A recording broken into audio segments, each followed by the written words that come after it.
What's up, fight fans? I'm J.COTTO. Welcome to late night edition of Late Night Boxing Talk. Should I say a special edition? And oh man, I tell you, that was a pretty good fight, and I have to congratulate Keith one time Thurman. Hashtag Thurman Army. No doubt, I said he would win. Um, I'm gonna get into this fight, and I'm just gonna have to warn you before I do, man. I'm just kicking it. Just no material, no nothing. I'm just gonna tell you.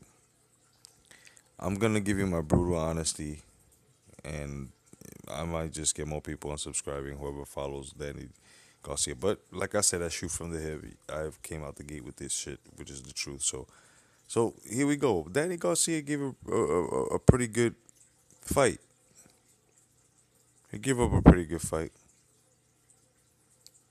but he proved my theory correct.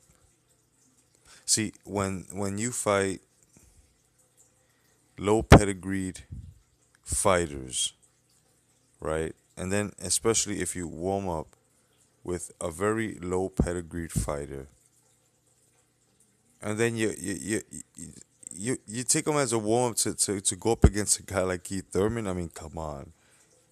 You gotta understand, you're not gonna get the same reaction time. You're not gonna get as to someone who has or almost has the pedigree of Keith Thurman. Vargas was not even up to par. But it is what it is. I mean, these casuals think they know what they're talking about in a lot of fight forums and everywhere else. Well, that's exactly why I'm throwing that motherfucking straight right to these guys. You know what I'm saying? Now, Keith Thurman, let me tell you guys, I've been hearing a lot of things about Keith Thurman was running. Let's cut the bullshit out, man. Let's stop labeling people here, okay? Take a look at it. PBC even released the highlights where Keith Thurman he should have worked at McDonald's, bro. The way he was giving out fucking 6 or 7 fucking 10 pieces, dog. Come on now, stop it. And then a robbery? Are you fucking kidding me? I mean, what fights are you guys watching? Is it the same thing? You sure you guys are on the same fucking channel? I mean, really, this is crazy. Like, what the fuck? A robbery? Look, Keith Thurman neutralized Danny Garcia's fucking power if he had any. I know that Danny Garcia's power did not come up from 140 to 147. That's without a question. He hit Keith Thurman with several shots or whatever. You know what I'm saying? Spread out within the rounds, and Keith Thurman weathered that storm quick. But a robbery? Who got wobbled more than once, man? More than twice? That's crazy. A robbery? Come on now. I'm nipping this shit at the bud. This is bullshit. Come on, give the man his due. He's unified. I told you competitiveness was coming back, and I also said that 2017 was going to be one hell of a fucking year where competitive comes back, and that's what it's talking. That's what I'm talking about. You know how you know? You want to know how I know? I know what I'm talking about because only fucking fighters that want to be competitive and that want to keep going on and don't really care about the money as much and are willing to take that cut just and that sacrifice just to A, give us what they want, or you know what I'm saying, give us what we want, or B, solidify their legacy. Think about this now.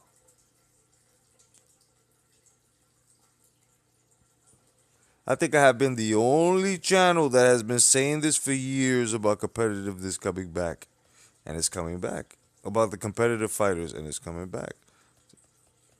My videos are my testimonies and my testaments, so I really have to go there. You know what I'm saying? I'm just pointing that out just in case, because it's a lot of what I'm saying, biting motherfuckers who like to claim shit, and then they don't.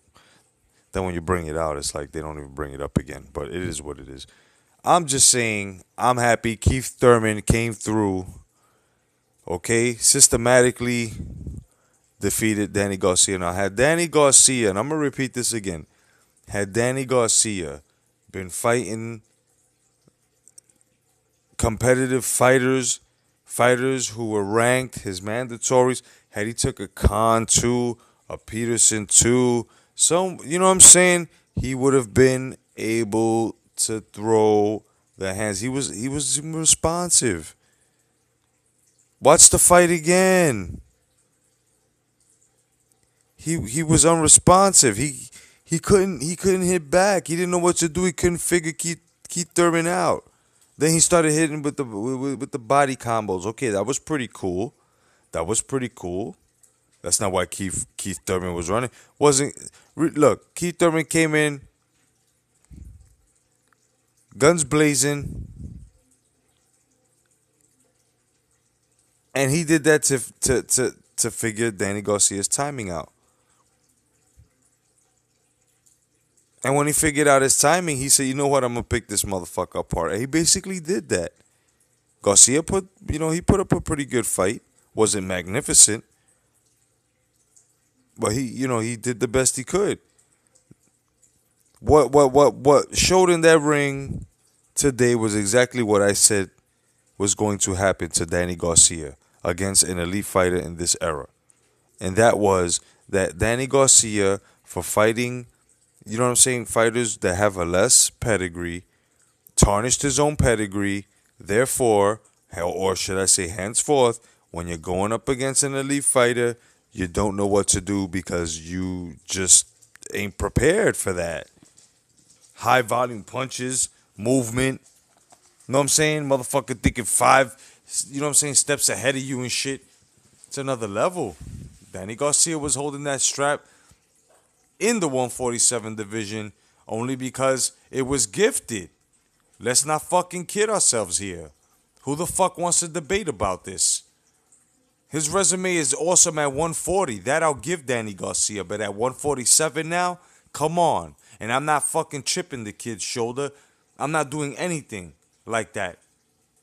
Now his father should just be his warm up, his hype man, or his financial advisor. I mean, along with Al Heyman or something, or his something. But he can't train him. He can't. Danny Garcia needs another trainer. It's another thing I've been saying for a long time. And the mouthpiece shit has to stop. It has to stop with the insults and doing all. You know what I'm saying? It really has to stop. Because now what you're doing to Danny Garcia's mind is you're breaking it in fucking what, 4 or 5. He's already got to worry about his kid. He's already got to worry about his wife. Now he's got to worry about He's got to worry about the fight. He's got to worry about providing. Now he's got to worry about his father not being there in the corner because he don't know how to shut up. And I'm more than sure from what it looks like in a lot of press conferences, Danny Garcia looks very uncomfortable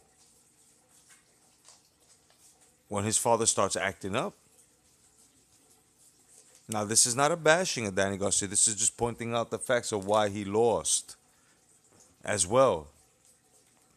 The mental aspects of the whole, you know what I mean? Danny Garcia, his father was lying to him, and he lied to him all the way till he lost his title and gave him his first loss. That's his dad's fault. You don't lie to your son. You lie to him as well. People may not like what I'm saying, but if you look at it, it is what it is, man. Danny Garcia, for you DSG fans, Danny Garcia, it was destined to lose because of the road that he took. He did it to himself. It happens to the best of them. But in this era, you cannot switch boxing as to it being a rough and tough sport and trying to butter soft this shit down. You can't do that. Because it's just like whatever's done in the dark will come into the light. Remember that shit?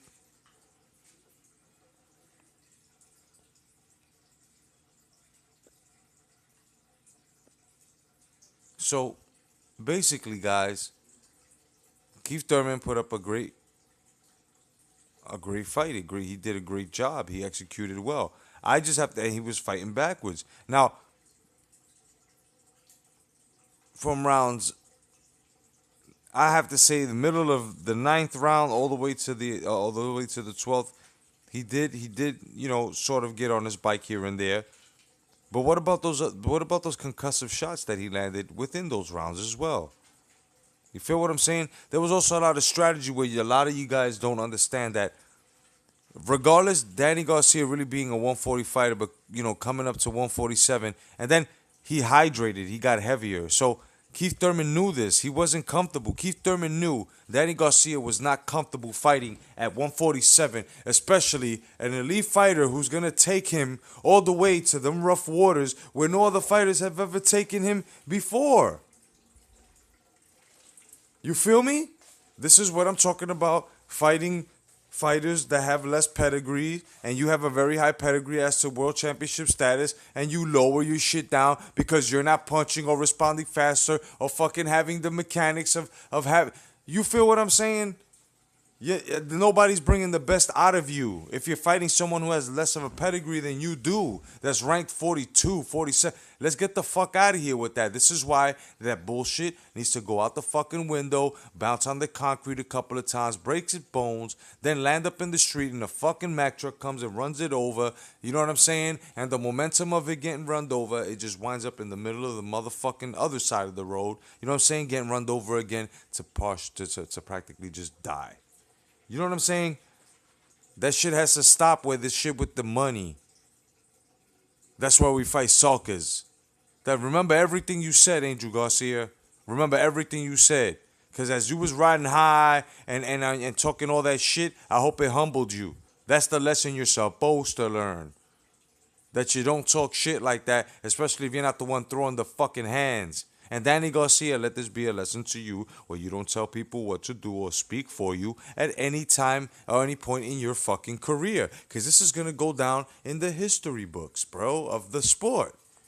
So, I'm not trying to tell you how to take your own fucking career, but as a fight fan, I think, and buying and fucking giving you interest in my viewership, yeah, I have a right to fucking tell you this is what's going down in your career that's steering you the wrong way. Your pops, bro. That shit breaks your concentration because the dude is just popping shit and now fines and being barred, and now you're upset and emotional because you feeling lost in the middle of your fight. If you wasn't there, they threw that shit out the window to shut everybody the fuck up,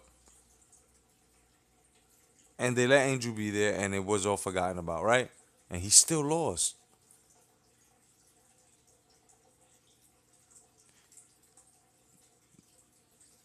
Keith Thurman did not run. You guys got to stop it. He did not get. Danny Garcia did not get robbed. Okay? The reasons I just gave them to you. I'll run them down again. Danny Garcia fought less fighters before he ran into an elite 147 fighter. Tried it. He thought, I don't know, maybe the politics was going to, for that, he was going to be a political fighter. You know what I'm saying? But he wasn't going to get gifted this one because he was fighting an elite fighter in his era in the welterweight division, already holding a strap, who has been fighting somebody's at 147, and you cannot fucking even compare the 140 resume of Danny Garcia to the 147 resume of Keith Thurman when Danny Garcia just moved to 147. What fucking sense does that make? How are you guys fucking still throwing that shit about this nigga come from fucking 140 with like 4 or 5, maybe 6 fucking fighters, but they coming up to 147 and trying to throw those fighters over 147 like if they actually... No, that shit don't work like that. Fucking stop it. Stop this shit already, bro. All you fucking guys. You fucking biased motherfucker. Stop this shit. Stop it. A loss is a loss. It is what it is. You know what I'm saying? Danny Garcia got a lot of work to do. Starting within his staff, within his circle. You know what I'm saying? I'm not talking about his hanging out circle. I'm talking about his staff, his working staff, his training staff. He's gotta. Oh man, you know what I mean? He's gotta. It's already too late, but he's he got caught out there. He's a flat-footed fighter. You know what I'm saying? A lot of people are gonna call him overhyped, and some of them may be half right. But Keith, one-time Thurman, nothing could be taken away from this man. This guy right now is unified fucking titles. He's doing shit that a lot of boxers should be doing, and they're not. He did something that Mayweather was supposed to do, and he didn't.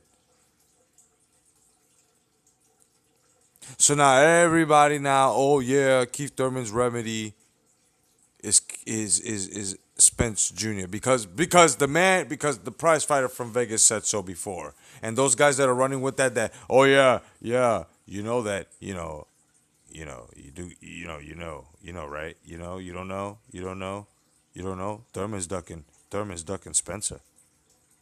Thurman's ducking Spence Jr. You didn't know he's ducking him. How the fuck? How the fuck? Because a prize fighter from Vegas said it because he happens to throw this young man right in front of him because Keith Thurman was his mandatory and was supposed to fight him, right? So now he just threw him in there and half of you motherfuckers got brainwashed. So now you saw Floyd you know what I'm saying? Oh shit. Oh Spence Jr. and Keith Thurman. That's but no, it's not no, because now had he taken out Errol Spence Jr. at an early stage, oh he fought a nobody, he would have been green and right. So now's the time. Now is the time. Now is the time and the perfect time. So let's just say Errol Spence Jr. conquers Brook. What happens after that? Of course, Thurman's gonna fight him. What happens if it's Brook that faces Thurman now? Either way, it's a test for Thurman. You think if Danny Garcia would have won tonight and they would have given him this fight?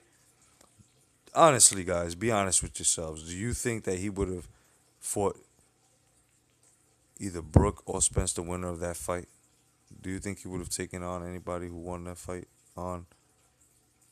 No, they would have. His father would have been talking shit again, talking about we're not fighting no Herreras and no Khans. You know what I'm saying? That would have been going on. You know what I'm saying? And Errol Spence Jr. would have just been stuck with his IBF strap if he would have won, trying to look for a good title defense or unification. So let's wisen up here, guys, and let's look at the whole schematics of why, the real reason why Danny Garcia lost. When you fight guys that aren't hard, real competitive, ranked fighters or you're mandatory, this is what happens. You don't know how to answer.